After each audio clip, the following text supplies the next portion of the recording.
Hey guys, a 7-foot Sasquatch here with our 4th episode of Minecraft tutorials. And as you may or may not know, my last video was on the XOR Gate, but it has come to my attention that I have found a much simpler and space-conserving version, which is this right here. And I figured I would share this with you guys because, hell, I like it, so might as well show it. So as you can see, it has the same properties. It's an XOR gate. Press one switch, it opens it. Press the other switch and it closes it back up. Open, close. Same thing as this one over here does, right? Same properties. Open, close. It's the exact same thing except for this one is smaller and a little bit noisier because of the piston. The only thing you have to keep in mind though is that it uses a sticky piston. So if you haven't found slimes yet, you're not going to be able to do this.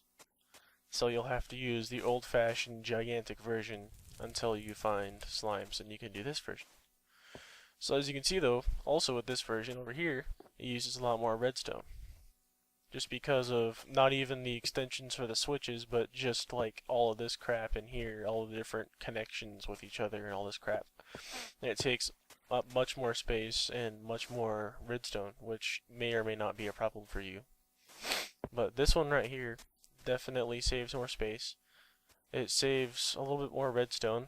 I mean, you're still going to need to obviously extend out your lines a little bit depending on where you're putting your stuff, but also with the switches, they don't have to be on this block like you see me having them right here. You can extend them out as far as you need them to go without having them go out of range, of course, but you can have them extend out as far as you need them to go, and you can do that, and it will still open the door. Which I think I'm also interacting with the others one. Whatevers. So that's what that is. I'll show you guys how to build that real quick. Which I don't even have to go hunting for another spot because it's so freaking small. But what you're going to do is you're going to take, obviously, material of any kind for the conduits, as I like to call them, and put 2 blocks, looks just like that, with a space in the middle. And then you're going to put a torch on this block right here.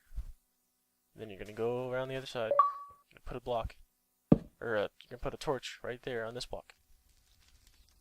And again, this is why I have this over here, is so I can always come back and reference it. But then you're going to put down 2 repeaters. One repeater, just like that. Another one off, right off to the side of it right there. So it looks like that so far. Then you're going to put a block right here, right in front of the repeater that's off. Then you're going to put a sticky piston facing that way, and it sticks onto this block. Your output is going to be on this side, so just lead a little line right here, and then you can lead redstone off of this however which way you want for your outputs. So for outputs, I will put down, what do I got? All I have is another piston. Alright, cool. So for our output to show this, I will put down another piston right there.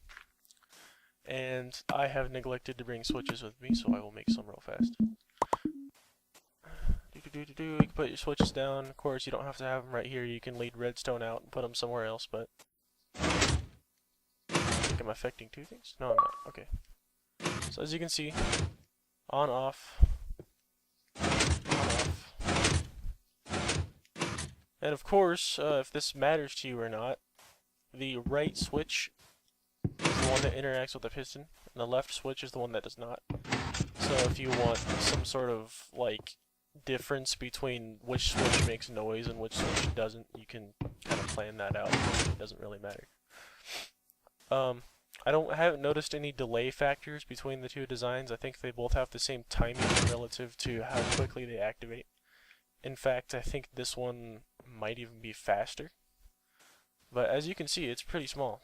So I'm going to go over what you need real fast because I don't think I did that. But you're going to need 2 torches. You're going to need 2 repeaters, a sticky piston, and you can do this with as little as 20 redstone without not counting the extensions you're going to need to do whatever it is you're actually trying to do.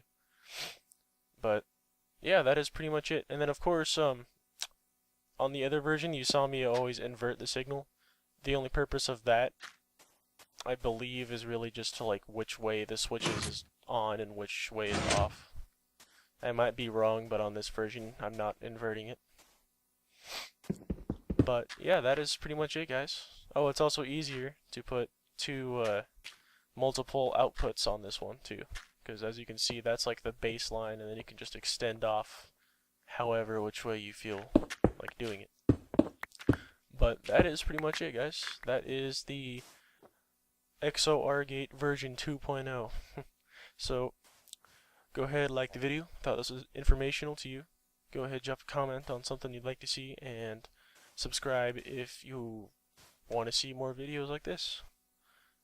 It's 7 Foot Sasquatch out.